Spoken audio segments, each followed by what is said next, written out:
Assalamualaikum warahmatullahi wabarakatuh. Alhamdulillah, puji dan syukur senantiasa kita panjatkan kepada Allah Subhanahu wa taala atas rahmat dan karunia-Nya, dan atas izin daripada Allah kita masih bisa untuk kembali mengumpulkan amal-amal ibadah pada hari ini, dan mudah-mudahan semua amal ibadah kita Allah terima, dan kalau ada kekurangannya mudah-mudahan Allah tutupi dan Allah ampuni.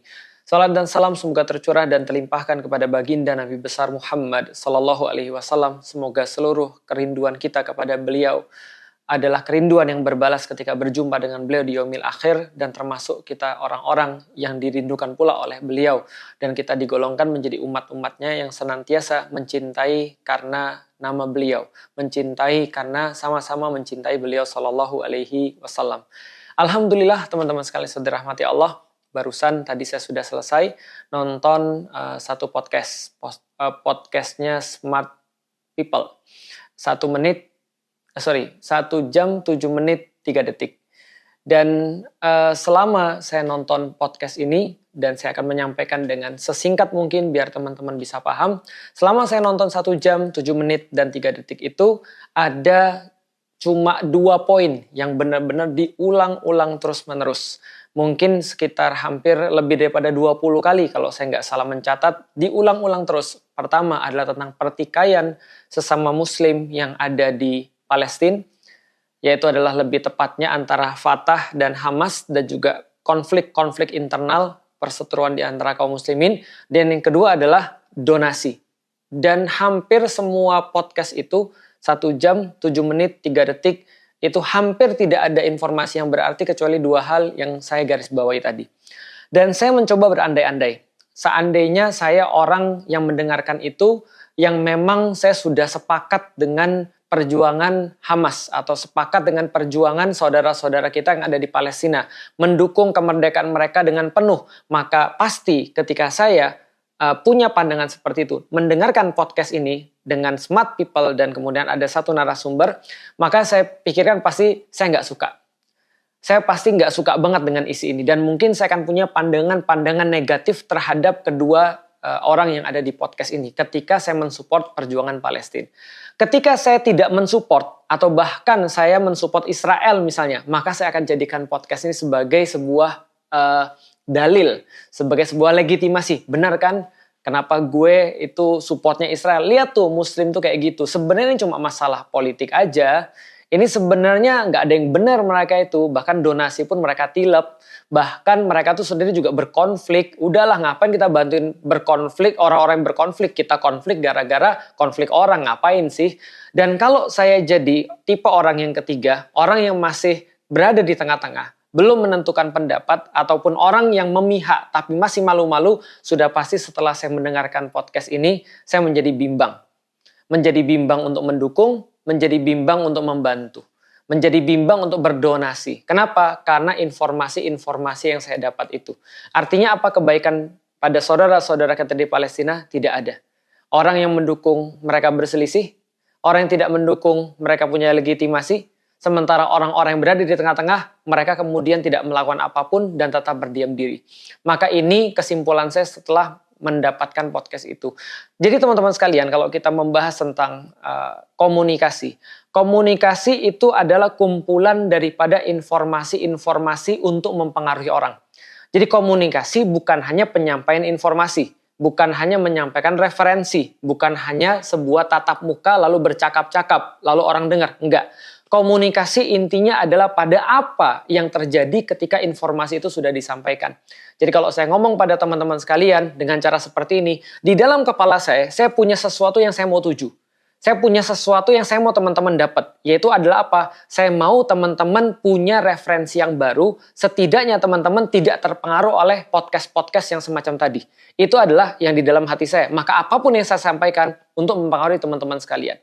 Apapun yang saya sampaikan untuk membentuk kecenderungan pada perasaan teman-teman sekalian, kecenderungan pada logika teman-teman sekalian. Apapun yang saya sampaikan tujuannya untuk itu.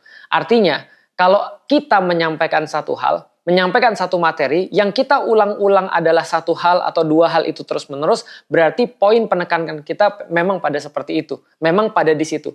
Andaikan kita sampaikan, hati-hati kalau mau donasi, kalau donasi itu nanti ada masalah, emang semuanya akan sampai ke sana. Enggak tahu, gue pernah di situ dan enggak semuanya sampai ke sana. Hati-hati kalau donasi, jangan-jangan dimanfaatkan untuk orang yang lain, jangan-jangan ditilap sama orang, karena ada loh faktanya yang ditilap, ada loh yang dipakai untuk beli kewarganegaraan, ada loh untuk begini, ada loh untuk begitu. Apa tujuan saya ngomong seperti itu? Tujuan saya membuat Anda bimbang. Ketika Anda mau berdonasi, Anda tarik lagi. Nanti begini, nanti begitu. Nah itu tujuannya. Kenapa? Ini adalah yang mau saya sampaikan. Ketika saya kemudian mau mensupport perjuangan orang-orang yang ada di Palestina, kemudian saya dikasih tahu, mereka tuh juga berkonflik loh, mereka tuh juga ribut loh sendiri, bahkan mereka tuh mau bunuhin saudaranya sendiri juga loh. Sebenarnya nggak gitu juga sih perjuangan mereka. Tadinya awalnya saya mensupport karena mereka Muslim, karena mereka adalah orang yang terjajah, karena mereka adalah orang-orang yang cuma membela negerinya dan mempertahankan tanah airnya. Kemudian saya jadi nggak jadi. Kenapa? Karena ada sesuatu konflik di dalam diri saya. Artinya informasi yang saya dapatkan barusan itu berkonflik dengan informasi-informasi yang sebelumnya. Sehingga akhirnya saya jadi bimbang dan akhirnya saya jadi tidak bergerak. Itu sama aja. Ketika kita mengalami satu hal, kita menyampaikan kepada orang tentang satu kejadian, tapi kejadian yang tidak esensial, yang membuat orang tuh akhirnya bingung. Misal, ada orang datang ke rumah. Ada orang datang ke rumah saya, lalu orang tadi bilang, ini adalah tanah kakek saya dari zaman dulu, atau tanah buyut saya dari zaman dulu. Sementara saya sudah punya sertifikat tanah, sementara tanah itu sudah saya beli, tercatat, lalu kemudian saya bilang, enggak ini tanah saya. Ini adalah rumah saya. Dibilang, enggak ini rumah saya. Dia bawa banyak orang, kebetulan disokong sama Pak RT, kemudian dia menempati setengah rumah saya, enggak hanya itu, dia bahkan nyuruh saya tidur di WC, lalu kemudian saya enggak punya kebebasan di tanah saya sendiri, di rumah saya sendiri, lalu kemudian saya berteriak, tolongin saya dong, tolongin saya dong. Tetangga saya yang kebetulan kenal sama saya. Tetangga saya lagi yang kenal juga sama saya, lalu bilang, iya kita harus tolong tuh Felix, itu rumahnya lagi diambil orang. Itu rumahnya lagi dijajah tuh sama orang. Itu ada rumahnya lagi dirampok sama orang. Lalu kemudian tiba-tiba ada orang datang. Iya, memang kita harus membantu Felix. Setelah dia ikut podcast. Iya, memang kita harus membantu Felix. Tapi saya cuma mau cerita aja sih. Memang kita harus kita empati kepada orang-orang yang rumahnya diambil itu ya. Memang kita harus membantu pada orang-orang yang dizolimi. Tapi ya, gini loh. Emang kamu sangka Felix itu siapa? Felix itu, saya tahu dulunya dia sering berantem sama kakaknya. Dia juga pernah bantah sama ibunya.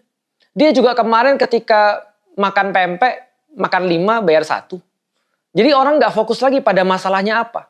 Masalahnya adalah pada konflik, masalah ada pada donasi yang gak nyampe, yang mungkin ada fakta seperti itu, tapi gak sebanyak yang diomongkan. Sedangkan konflik sebenarnya, masalah sebenarnya itu hilang semuanya. Bahwasanya rumah saya dijajah orang, rumah saya dirampok orang, tanah saya diambil sama orang, itu semua hilang karena pemberitaan yang tidak esensial. Pertanyaannya, Fatah dan Hamas dianggap berantem. Pertanyaannya, mungkin nggak Fatah dan Hamas itu berantem kalau nggak ada Israel di situ? Kalau Israel nggak ngambil tanah mereka, muncul nggak perbedaan di antara mereka bagaimana menyikapi pendudukan Israel? Fatah kemudian merasa, oke, kita harus kompromi, kita harus negosiasi, kita buka komunikasi. Sementara Hamas tetap pada posisinya, enggak, kita nggak membuka komunikasi. Kita pokoknya harus memperjuangkan agar penjajah itu hengkang dari tanah ini. Nggak akan ada dong. Kalau Israelnya nggak ada, kenapa nggak itu dulu yang dibahas? Yang kita bahas adalah ini tanahnya mereka diambil oleh orang-orang Israel semenjak 1948. Itu bahasanya kemana? Yang kita bahas dari kemarin-kemarin adalah kenapa Hamas menembakkan roket. Orang-orang bertanya gitu kan, berarti Hamas yang teroris dong karena mereka yang mulai duluan. Kita bahas dari mana dulu? Kalau kita bahas Sultan Agung nyerang Batavia, ya berarti Sultan Agung yang jahat dong kalau Sultan Agung nyerang Batavia. Tapi kita nggak tahu nggak sih, serangan Sultan Agung terhadap VOC di Batavia itu adalah serangan karena memang negerinya terjajah. Gitu loh maksudnya. Maka perlawanan Hamas ada perlawanan orang-orang yang dijajah. Ini esensinya, kemana omongan yang ini? Gitu loh maksudnya. Kenapa kita harus fokus pada sesuatu yang membingungkan umat? Yang membuat umat tuh akhirnya berpikir ulang untuk menyatakan dukungan, berpikir ulang untuk berdonasi, karena kita senantiasa menakut-nakuti, kita senantiasa menampilkan fakta-fakta yang tidak esensi sama sekali. Nah, ini adalah menjadi pertanyaan saya ketika saya nonton itu. Dan saya bingung, untuk apa sebenarnya podcast seperti ini dibuat? Di saat orang ketika membahas tentang Palestina, orang bahas tentang why, kenapa kita harus peduli pada tanah Palestina. Kenapa kita tetap harus terkoneksi pada tanah Palestina? Karena itu tanah Isra-nya Nabi.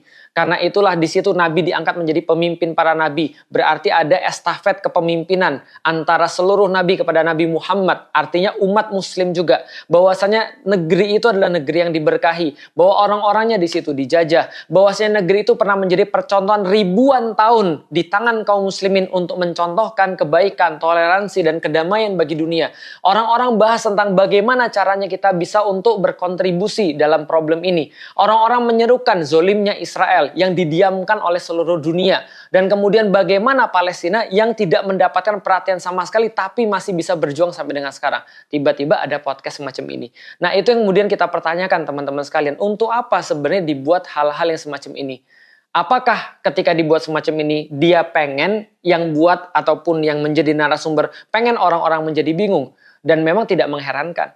Ya karena pada 2 tahun yang lalu ketika yang bersangkutan juga ditanya, jawabannya begitu. Hamas adalah Ikhwanul Muslimin garis keras. Siapapun yang bertentangan dengannya berarti boleh dibunuh. Ini informasi dari mana? Informasi dari mana bahwa Hamas setiap yang bertentangan dengan dia boleh dibunuh? Semua yang bertentangan dengan dia adalah antek Israel yang boleh dibunuh. Itu informasi dari mana? Gitu loh maksudnya. Jadi bagi saya secara pribadi 1 jam, 7 menit, 3 detik. Itu saya masih mencari sampai dengan sekarang. Tapi saya mendapatkan jawabannya justru di kolom komentar. Kesimpulan daripada podcast Smart People. 1 jam, 7 menit, 3 detik. Justru ada di kolom komentar. Ada komentar yang bagus banget. Tulisannya adalah, abang kayak orang mau belajar bahasa Inggris tapi ngundangnya guru Mandarin. Assalamualaikum warahmatullahi wabarakatuh.